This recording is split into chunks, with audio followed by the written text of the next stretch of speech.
Ponemos la firma. Vamos a disfrutar de la mañana. Hoy nos toca a las 10.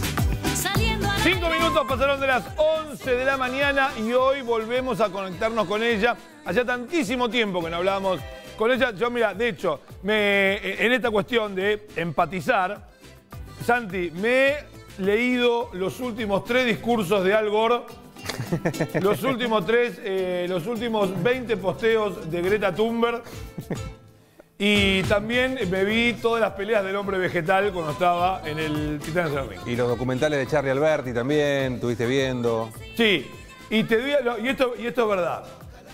Cada vez que me toca usar una bolsa de única vez, me acuerdo de ella. No por lo positivo, sino por decir, me ve y me mata. Me ve y se me aleja un metro más. Te aparece acá ella, te aparece acá. ¿Viste como cuando tenés angelito y demonio? Sí.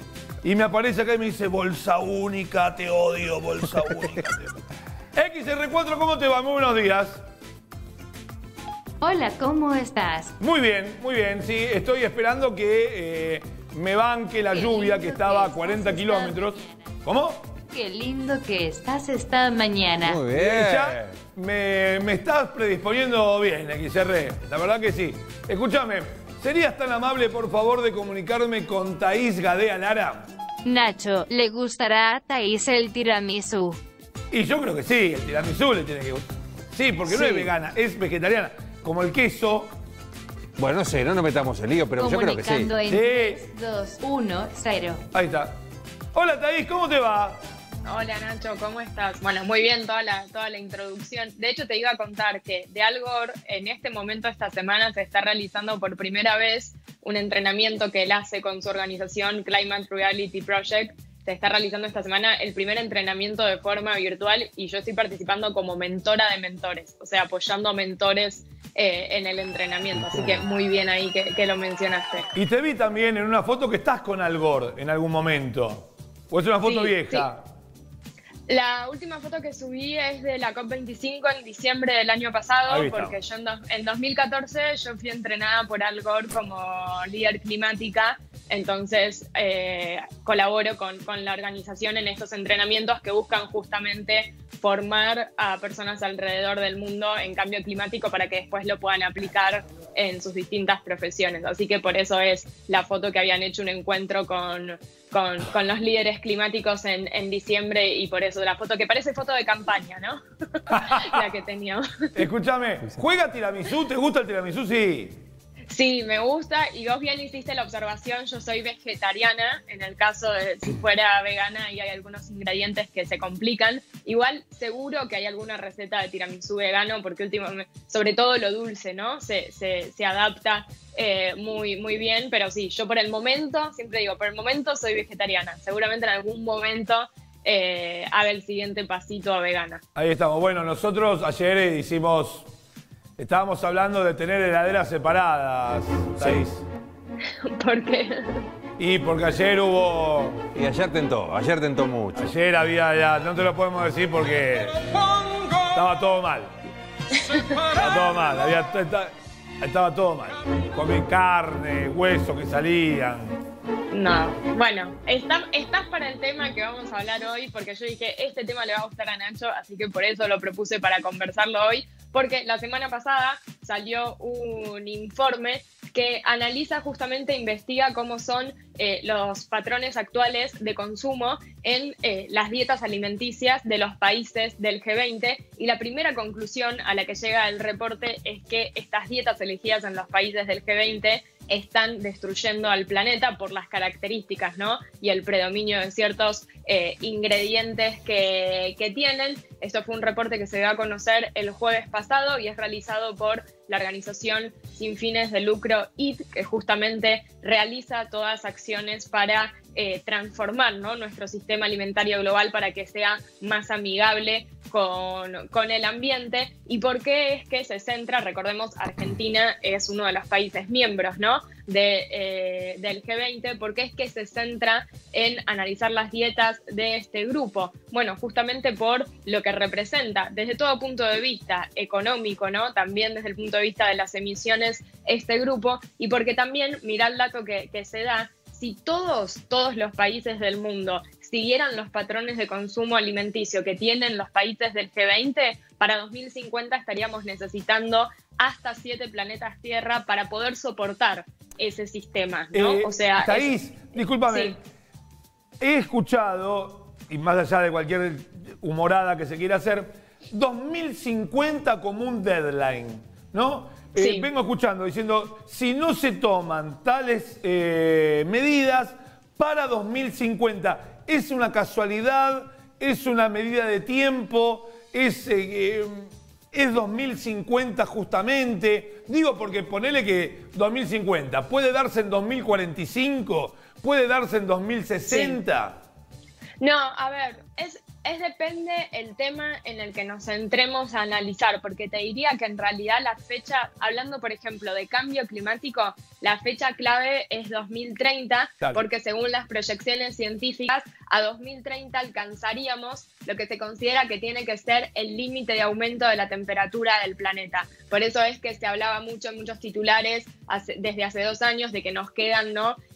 Solo una década para revertir la situación. Por eso es que a veces se ponen fechas. A mí no me gusta hablar de esos tiempos como apocalípticos, sino aprovechar la información para promover, ¿no?, el cambio, pero sí se ponen estas fechas porque se sabe que estamos llegando a lo que se dicen puntos de no retorno. O sea, que si ya en esa fecha se llega a esa situación, va a ser muy difícil después volver atrás en acciones. Por eso es que se habla de toda esta década, sobre todo para mí, más que 2050, 2030 te diría que es el año clave, porque también digamos, para 2030 es que esta década del 2020 a 2030 es donde también se tiene que lograr avanzar en la agenda de objetivos de desarrollo sostenible, los ODS. Así que te diría que la próxima década, no le vamos a dar más tiempo hasta 2050, claro, o sea, la próxima década tiene que ser la de grandes cambios.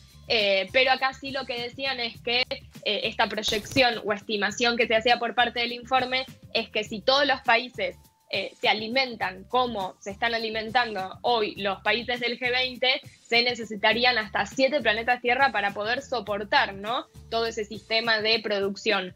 Y cuando hablamos del impacto que tiene en el ambiente el sistema alimentario, hay que tener en cuenta que el tipo de alimentos que se eligen como predominantes en la dieta, la forma en la que se producen esos alimentos y también lo que se hace con las pérdidas de alimentos a lo largo del proceso de producción, eso es lo que te determina si tu impacto en el ambiente es mayor o menor. ¿Qué es lo que se puede observar en algunas dietas de los países del G20? Que hay un predominio en el consumo de carnes rojas y de lácteos, y eso es uno de los aspectos que se debería modificar. Claro, y acá pero voy, rasgos, Thaís, discúlpame, voy a la pregunta del millón. ¿Cuál país del G20 es el mayor productor de carnes y o derivados de la carne? No tengo ese dato ahora porque no se centra en cuanto a producción de carne, sino que habla de los patrones generales de consumo. Sí te puedo decir de los países que más contribuyen a las emisiones de gases de efecto invernadero relacionado con cambio climático, que los 5 primeros países son China, India, Estados Unidos, Indonesia y Brasil. Pero a mí el dato que más me llamó la atención en cuanto a ubicar a los países es qué es lo que pasa con la contribución de las emisiones de gases de efecto invernadero del sistema alimentario per cápita, es decir, ¿no?, por persona. Argentina ahí se ubica en el segundo lugar, después de Australia y antes de Brasil. O sea que es el segundo país más emisor per cápita dentro de lo que son las emisiones, solo contando las del sistema alimentario. Obviamente porque también hay una incidencia importante en cuanto a las prácticas agrícolas y en cuanto al consumo de carne roja. Para que te des una idea, cuando hablamos de las emisiones, ¿no?, de gases de efecto invernadero del sistema alimentario, que representan un 25% aproximadamente de las emisiones totales, se tiene en cuenta la producción ganadera, las pérdidas de alimentos a lo largo del proceso de producción, el uso de fertilizantes, las prácticas agrícolas y la deforestación y otros cambios en el uso del suelo. De todas esas actividades es que se produce, ¿no?, la generación de estas emisiones de gases de efecto invernadero, que son las contribuyentes, ¿no?, al calentamiento global. Claro, bueno, estoy pensando entonces también como dos grandes industrias, ¿no? Cuando hablamos del petróleo, yo siempre te pregunto por los países árabes y por la carne también a los Estados Unidos.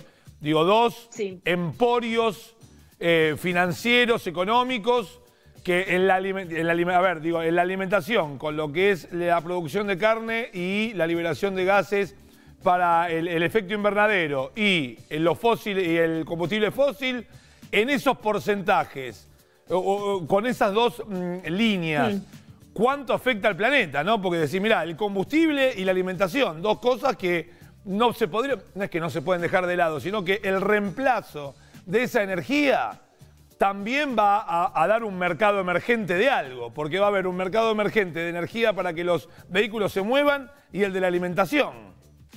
Sí, por eso ahí hay que pensar en cuáles son las soluciones que se ofrecen, ¿no? A partir del reporte, que tienen que ver con cambios en las prácticas agrícolas, cambios también en la preferencia de la dieta. Desde la organización EAT, ellos hablan de un modelo que han propuesto, ¿no? De una dieta más amigable con el ambiente, que la llaman la dieta de salud planetaria.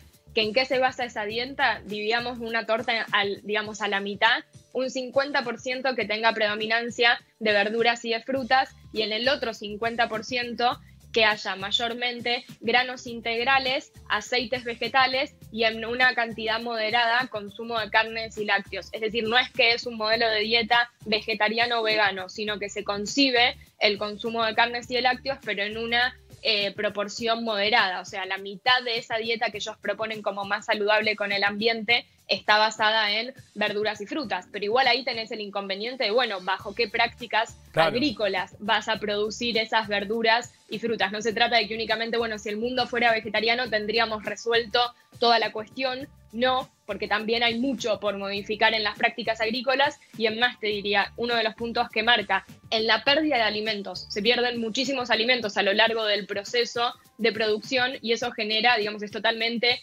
ineficiente desde el punto de vista de los recursos que se invierten. Y en relación con lo que vos decís, también acá lo que se plantea en el informe es que si los países del G20 redujeran sus emisiones de gases de efecto invernadero, se permitiría también una distribución más equitativa para el resto de los países en cuanto a cómo pueden producir sus alimentos y las emisiones que generan, porque hoy los países del G20 representan el 66% de las emisiones de gases de efecto invernadero del sistema alimentario. Entonces ahí hay una desigualdad respecto de cuánto estos 19 países más la Unión Europea están generando en relación, ¿no?, con el resto del mundo. Thaís, te mando un beso enorme. Quedamos en que cuando en la Argentina llegue la Impossible Hamburger, me llevas.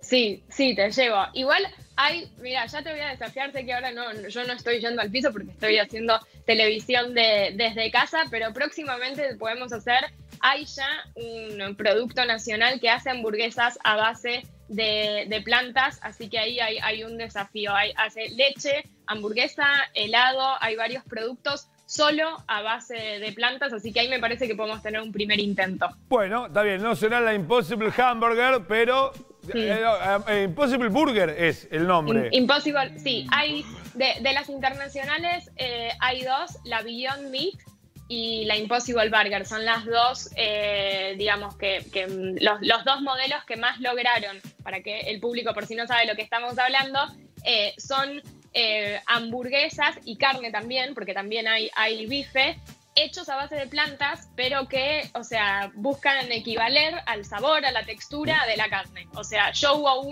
el bife sobre todo de la Beyond Meat, no logré terminar de comerlo porque me dio mucha impresión porque parecía carne. O sea, de la impresión que me dio. Thaís, beso enorme, muchísimas gracias como siempre. Muchas gracias. Ahí estamos, muy bien. Y Gran Bretaña, ¿cómo estará en el momento?